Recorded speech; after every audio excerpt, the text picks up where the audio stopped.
Vamos a reflexionar un momento sobre la primera lectura que hemos escuchado.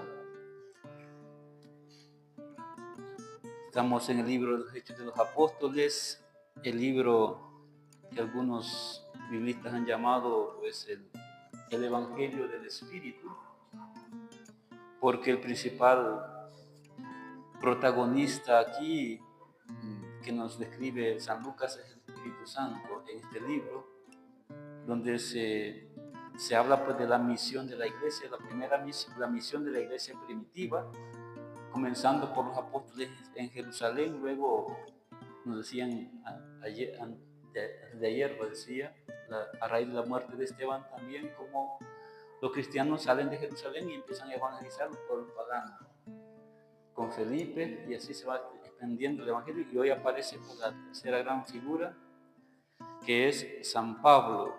Todavía es Saulo, pero hay que tener presente que los Hechos es obra de San Lucas. Los Hechos de los Apóstoles es obra de San Lucas, como el Evangelio que lleva su nombre. Algunos autores dicen que es una sola obra, que hay que leerla como, terminando el Evangelio de Lucas, hay que leer los Hechos a continuación. Porque Lucas termina su Evangelio hablando de la resurrección, va dando las últimas instrucciones, y luego comienza los Hechos describiendo también la ascensión del Señor. Luego viene Pentecostés, capítulo 2, y luego se empieza a centrar pues, ya en la misión evangelizadora de la iglesia primitiva. Como los apóstoles hacían grandes prodigios en el pueblo, y luego también los diáconos, 7 diáconos que nos menciona en el capítulo 6. Digamos así que los hechos tienen dos grandes partes. En la primera parte se destacará en medio de todos los apóstoles y los diáconos que se nos menciona. En estos días se nos ha mencionado a Esteban y a Felipe. Eran 7 diáconos, solamente se destacan a Esteban y a Felipe, que hemos escuchado. Pero aún así, hasta el capítulo 12, la figura principal es Pedro, el jefe de la iglesia. Él es Lucas va a destacar al que tiene la responsabilidad de toda la iglesia. Y gracias a Dios que ayer nosotros ya tenemos al nuevo sucesor de Pedro. No es el sucesor de Cristo, como uno dice así, va, sucesor de Cristo, no, él no es el sucesor de Cristo, es el sucesor de Pedro. Tampoco es el sucesor de Papa Francisco, es el sucesor de Pedro.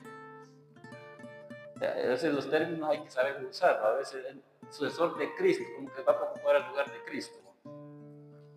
No, él es en todo caso es el representante, el vicario de Cristo, pero no es el sucesor de Cristo, como que Cristo se haya ido y haya dejado la iglesia al Papa. No, es el Cristo que gobierna la iglesia a través del Papa. Se llama sucesor de Pedro o el vicario de Cristo.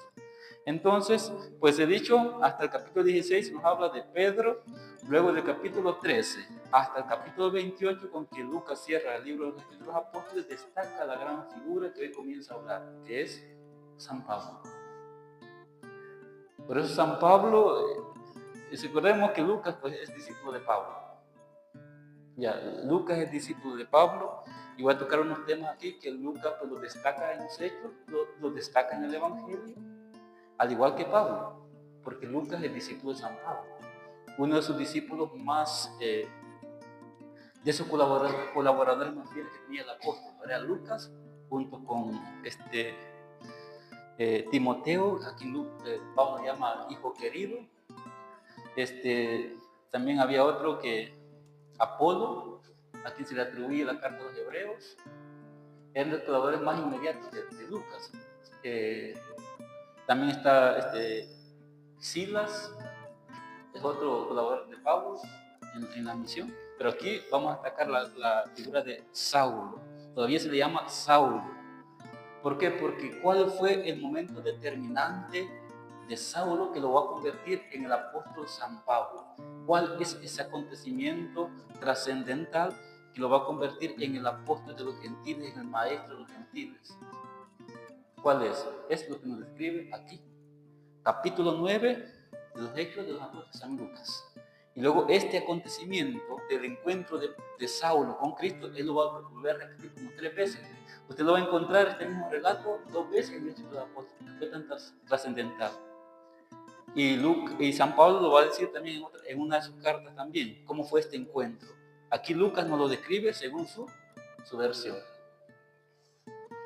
Dice que Saulo, cuando martirizaron a San Esteban, él estaba de acuerdo que martirizaran a Esteban. Y de hecho, él guardó la ropa del diácono Esteban. Aprobaba esa muerte, dice Lucas. Y a raíz de la muerte de Esteban, cuando se desata la persecución, es Saulo de Tarso, un hombre de mucha influencia. ¿Qué vamos a decir por qué? Saulo es de los más aguerridos, digamos, de los más que persiguen a muerte a los cristianos. Decía estos días, creo que ayer, decía, que, o antier creo que era, el martes, decía así, de que Saulo los comenzó persiguiendo a los cristianos de Jerusalén, luego se sale de Jerusalén y va a buscarlos afuera de Jerusalén. O sea, era tanto ese supuesto celo que él tenía, porque San Pablo, pues en este caso era Saulo todavía. Recordemos, como él nos va a decir en la carta de los Filipenses, que él es un hombre erudito. Es Pablo es discípulo de Gamaliel. Y el maestro más importante de ese momento de los judíos. Entonces Saulo era fariseo, y algunos dicen que era rabino también. Entonces era un hombre celoso por la religión judía. Pues ese celo, quizás malentendido, que él no entendía en ese momento, al no conocer quién es Jesús, le llevaba a perseguir a muerte a los cristianos. Primero empezó persiguiendo a todos los de Jerusalén, dice que se metía a las casas, los sacaba, los llevaba y los metía a la cárcel, dice Lucas.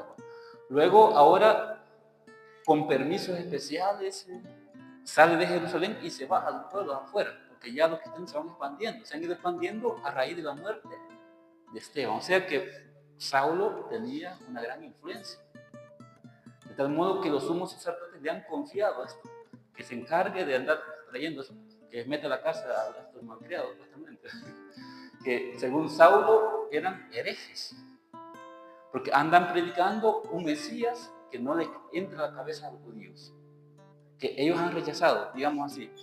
Para los judíos, Cristo, pues Jesús era un profeta.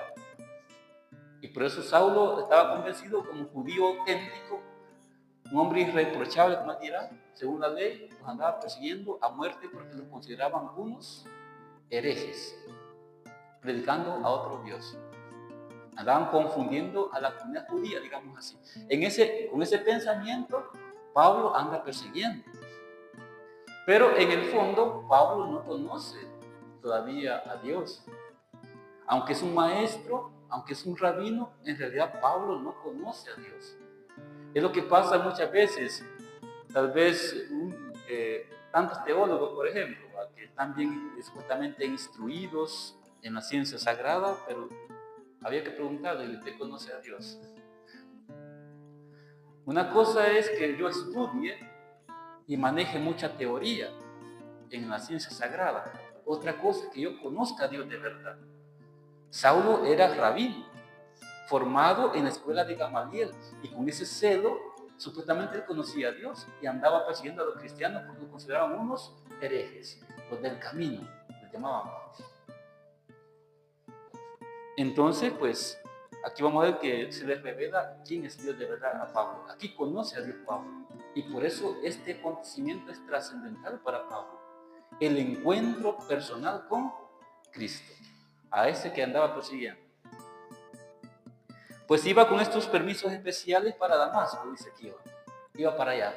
Ya fue hacia las afueras de Jerusalén, porque ya los cristianos se han ido expandiendo y la palabra de Dios se ha ido propagando, gracias a los misioneros. Y va Pablo pues con todo el poder, digamos, con la plenitud de los poderes, de los sumos sacerdotes, así que nadie se le puede resistir.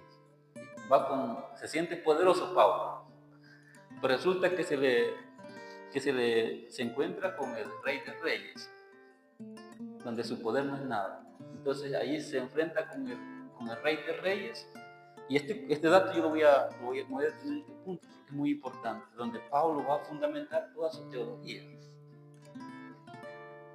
Entonces Pablo va hacia Damasco, y se da este momento que ya llegando a las puertas de Damasco, dice Lucas, dice que Cristo se le aparece en un Dice que de repente una luz del cielo lo envolvió de repente con su resplandor, se cayó por tierra y oyó una voz que le decía: Saulo, Saulo, ¿por qué me persigues? Ya, entonces una luz lo envolvió, una luz lo envuelve primero y lo tira por tierra. O sea, Saulo aquí tenía que ser derribado primero. Cristo no lo derriba porque lo quiere aniquilar. Digamos, por ser un enemigo, si Dios quisiera, lo hubiera aniquilado un solo. Pero Dios no lo derriba para destruir a Pablo, sino porque lo ha elegido, porque lo ha querido convertir en un apóstol. Pero ahorita Saulo tiene que aprender, tiene que ser derribado primero. ¿De qué? Porque Pablo iba muy erguido, Pablo iba muy seguro de sí mismo, con plenitud de poderes humanos. Entonces el Señor lo derriba primero, tiene que ser derribado primero. Del orgullo, la soberbia. Del pretender que conoce a Dios por sus solas fuerzas. Igual, nosotros si queremos construir la vida espiritual, primero tenemos que destruir. Para construir, primero hay que destruir. ¿Destruir qué cosa? Tal vez esos falsos conceptos que tenemos de Dios, las cosas malas que tenemos, hay que destruir primero eso, para luego construir. Toda, tal vez, mundanidad que nos van pegando, hay que destruir eso primero. Tenemos que ser primero derribados, para que Dios nos levante. El Evangelio dice: el que se humilla será enaltecido, pero el que se enaltece será humillado. Le paso a Pablo aquí, él se había enaltecido. Primero tuvo que ser humillado. Y tiene que aprender como un niño. Tiene que preguntar como un niño. Tiene que aprender la humildad. Y por eso pregunta, ya en su ceguera: ¿quién eres, Señor? Ese hombre erudito, sabio, que conocía el griego, el hebreo, otras cosas. Hoy tiene que preguntar como un niño: ¿quién eres, Señor? Porque este hombre no conoce a Dios. ¿Se entiende? Entonces tiene que preguntar: ¿quién eres, Señor? Y el Señor le dice: yo soy Jesús, a quien tú persigues. ¿No has dado cuenta que persiguiendo a los cristianos estaba persiguiendo al mismo Jesús? O sea, Jesús está en los cristianos, está en la iglesia. Y quien persigue a un cristiano está persiguiendo a Cristo mismo. O sea, el que va contra los cristianos tiene que vérsela con el mismo Dios. Entonces le dice: levántate, entra en la ciudad y ahí se te dirá lo que tienes que hacer. Ahora tienes que aprender. Todo lo que él había construido ha sido destruido, derribado. Ahora sí le dice: levántate y tienes que aprender paso a paso. Y tienes que seguir ese camino. Se llama conversión. Lo que nosotros vamos haciendo cada día, tenemos que ir construyendo poco a poco. Pero tenemos primero que destruir todo aquello que no está bien, todo aquello que no es conforme a la voluntad de Dios. Bueno, en este punto me quiero detener. Pregunto: Saulo, ¿a qué iba a Damasco? Ya lo dije yo, ¿a qué iba? A apresar a los cristianos, a buscar cristianos y llevárselos a la cárcel. Pregunto: ¿Pablo iba con la intención de buscar a Cristo? ¿Iba buscando a Cristo? No, al contrario, iba para destruir a estos que estaban siguiendo a este Jesús. Y no se daba cuenta que Cristo estaba con los cristianos, porque Él ha resucitado y manifestaba su poder a través de estos hombres que iban enseñando y hacían milagros. El Espíritu del resucitado estaba con ellos. O sea, Pablo todavía no comprende. Y entonces, pues, aquí se da un punto importante. Pablo experimenta la misericordia. Pablo experimenta la gratuidad del amor de Dios. Pablo experimenta lo que significa la gracia. Por eso este punto es fundamental para toda la teología de San Pablo. Te léalo desde este punto, todas las cartas de San Pablo, y va a entender lo que Pablo dice. Por eso Pablo después no se va a cansar de decir: hemos sido salvados por la fe. Aquí nadie tiene mérito alguno. Todos hemos sido salvados por la pura misericordia de Dios. Y a todos Dios nos ha hecho pasar por la desobediencia para ejercer con toda la misericordia, dirá después.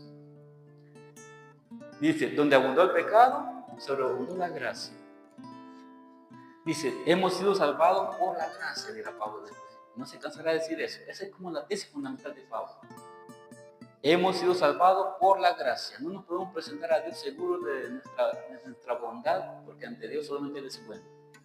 Nosotros somos necesitados. Claro, la iglesia tiene todo un tema pues, ya del mérito, las buenas obras, eso pues se entiende después que uno ya camina en la fe, no antes.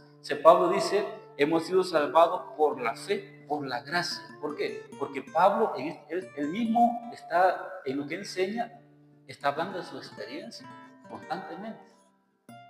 Pablo iba hacia Damasco, él ni siquiera iba pensando en encontrar a Jesús en su cristiana, en eso que él llamaba herejes. Él experimenta, es Dios que sale al encuentro de Saulo, no es él que va buscando a Jesús, es Cristo que sale al encuentro de Saulo.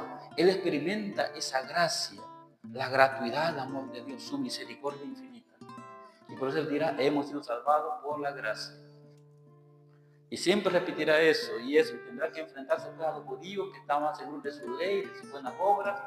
Hemos sido salvados por la gracia. Aquí ya no cuenta ni circuncisión ni nada. Solamente vivir en la fe en Cristo Jesús, vivir del Espíritu Santo, no según la carne, dirá en Romanos 8. Y claro, Lucas, pues, por ser discípulo de Pablo, entiende perfectamente lo que su maestro enseña. Por eso, en el Evangelio de Lucas, ¿cuál es uno de los temas preferidos de Lucas? Por ser discípulo de Pablo. Pablo, he dicho, la tesis de él va a ser, hemos sido salvados por la fe, por la gracia, porque él en este encuentro que tuvo con Cristo en el camino a Damasco, experimentó todo eso, la misericordia, el amor, la gracia, que lo reconstruye. Dios se le revela por puro amor a Pablo. Y en ese mismo momento, brota de una manera la fe en Pablo. Se le da como un don que él ni siquiera vio pensando. Entonces, Lucas, en su evangelio hay unos temas que toca también. Hay un tema muy importante que Lucas destaca también en su evangelio y también lo destaca aquí en los Hechos, por ser discípulo de Pablo. ¿Cuál es? Hay muchos temas, pero hay unos temas muy importantes que solo lo va a encontrar en Lucas, no lo va a encontrar ni en Mateo, ni en Marcos, solamente en Lucas. Hay 3 parábolas que se llaman parábola de la misericordia. Solamente la tiene Lucas. ¿Por qué tiene Lucas eso? Porque es discípulo de Pablo. Ha digerido el pensamiento de Pablo. Lucas destaca la mansedumbre de Jesús, su bondad hacia los pequeños, sus pobres, hacia las mujeres, hacia los niños. Aunque eso también lo llamaba, pero Lucas destaca mucho la mansedumbre de Jesús, su misericordia, especialmente con los enfermos, con los pecadores, que lo cual Lucas lo retrata en estas 3 parábolas famosas, que son la dracma perdida, la oveja perdida y el hijo pródigo, especialmente el hijo pródigo. ¿Se dan cuenta? Entonces, ahora en los hechos que están en la obra de Lucas hay un tema también fundamental que Lucas desarrolla que sintoniza con el pensamiento de Pablo, que es un maestro. ¿Cuál es? Lo dije al principio. ¿Cómo se le llama al libro de los Hechos? El Evangelio del Espíritu. Entonces, ¿qué tema destaca Lucas en los Hechos? El tema del Espíritu Santo. Y Pablo siempre va a hablar del Espíritu Santo. Le hace Romanos capítulo 8. Y le hace también Gálatas capítulo 5. El versículo 22 en adelante. Los frutos de la fe, los frutos del Espíritu son, los frutos del Espíritu Santo son, dice. Romanos 8 dice que hemos de vivir según el Espíritu, no según la carne. Hemos nacido, dice Pablo, somos impulsados en el Espíritu Santo. Y en Romanos 8:14 dice, los hijos de Dios son aquellos que se dejan guiar por el Espíritu Santo. O sea, Pablo siempre está hablando del Espíritu Santo. ¿Se entiende? Por eso Lucas, usted compare Evangelio de Lucas, Hechos, cuando lea usted sepa que es obra de San Lucas. Lo que ahí se refleja es lo mismo que leemos en la carta de San Pablo, porque Lucas es discípulo de San Pablo. Y por eso aquí Lucas, ya del capítulo 13 que decía hasta el capítulo 28, va a hablar solamente de Pablo, de las comunidades que irá fundando, porque ya aquí de Saulo el Señor lo convierte en Pablo. Pero miren, San Pablo tiene una diferencia, y es que los apóstoles, ellos conocieron a Jesús, así personalmente, lo conocían, y con él convivían 3 años, y recibieron el Espíritu Santo en Pentecostés, solamente los 12 apóstoles, no así los 7 diáconos. Los 7 diáconos, ellos recibieron el Espíritu Santo a través de la imposición de las manos. Los apóstoles oraban y les imponían las manos, que con el tiempo la iglesia le llamó a ese signo la confirmación, porque es un signo importante, la imposición de las manos, a través de lo cual recibimos el Espíritu Santo. Lo cual, pues la iglesia de Oriente ahí le llaman crismación, a lo que nosotros le llamamos confirmación. Y un gesto primordial de la confirmación es la imposición que hace el obispo. Y luego hace ya la crismación, digamos así.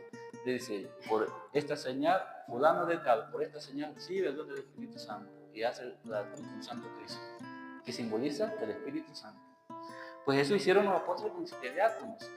Los diáconos tampoco, en este caso Esteban, Felipe, ellos no recibieron Pentecostés en ese sentido que lo recibieron los apóstoles. Ellos recibieron el Espíritu Santo a través de los apóstoles, cuando les imponían las manos.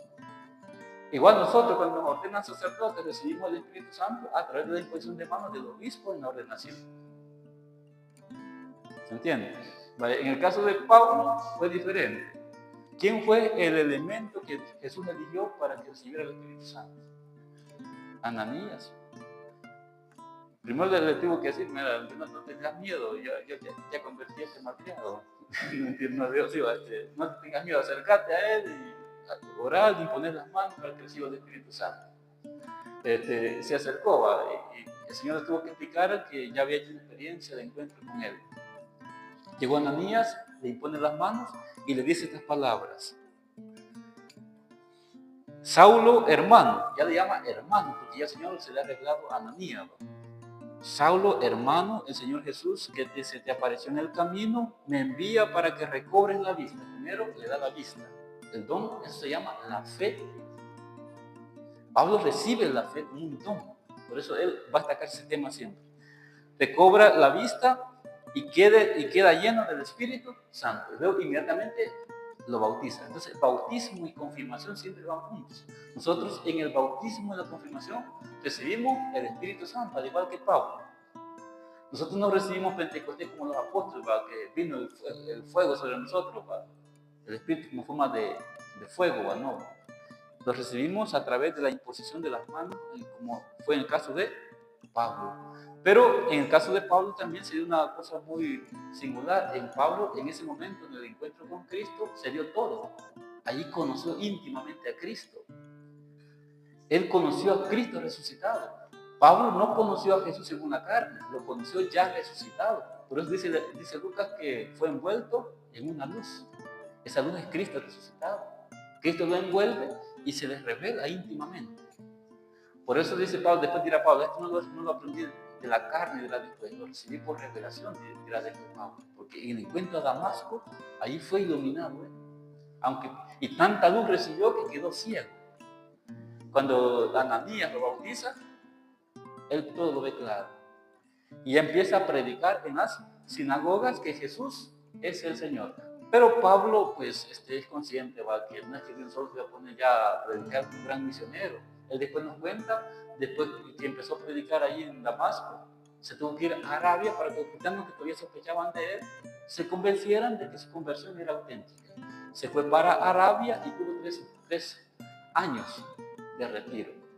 Igual los 3 años que los apóstoles habían hecho con el Señor, digamos como de retiro, de desierto. Pablo, 3 años después vuelve y se entrevista con Pedro y empieza ya su labor de misionero, lleno con la plenitud del Espíritu Santo, y va fundando iglesias, lo que nos dice aquí, desde el capítulo 13 al 28. Léase todo ese libro y léase las cartas de Pablo también para que entienda lo más o menos que yo les acabo de decir. Entonces, eso. ¿Qué nos enseña este caso nosotros, el caso de Pablo para nuestra vida? Primero, que nuestra conversión, ante todo, es obra de la gracia. La conversión. Nosotros a veces podemos estar luchando, batallando y queriendo convertirnos a la fuerza y de repente no nos damos cuenta que podemos convertir nuestra vida en un pelagianismo. Lo que el Papa el Papa Francisco decía, él llamaba el neopelagianismo. No, es que la conversión, la santificación es ante todo gracia. Es lo que le pasó a Pablo. Por eso Pablo dirá, hemos sido salvados por la gracia. El esfuerzo que te haga viene en segundo lugar, porque no quiere decir que Dios va a hacer todo tampoco. Aquí entra nuestra libertad y nuestra responsabilidad, nuestra respuesta a la gracia, pero eso viene en segundo lugar. Nuestro esfuerzo no es lo primero.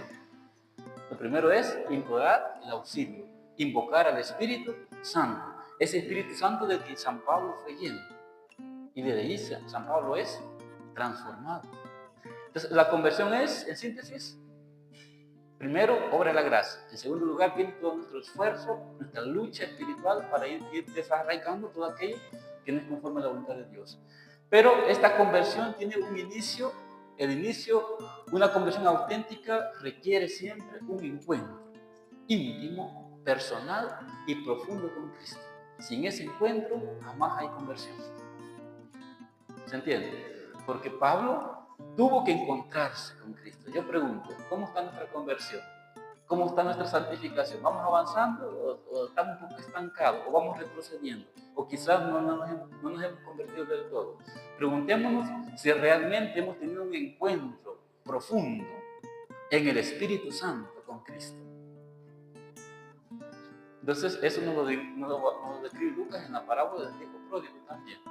Ese encuentro en el Espíritu Santo con Dios. Entonces yo les invito a que hagamos este camino. Yo sé que nosotros ya estamos en este camino y más de un encuentro no nos sentido ya, pero se nos invita a seguirnos encontrando una y otra vez en la oración.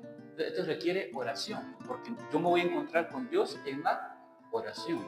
Cuando estés capaz de conectar con Dios, entonces ahí recibe el Espíritu Santo, la gracia, y entonces vamos convirtiéndonos.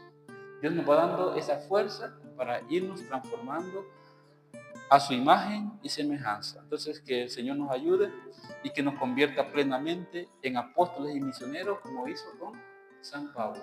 Que así sea.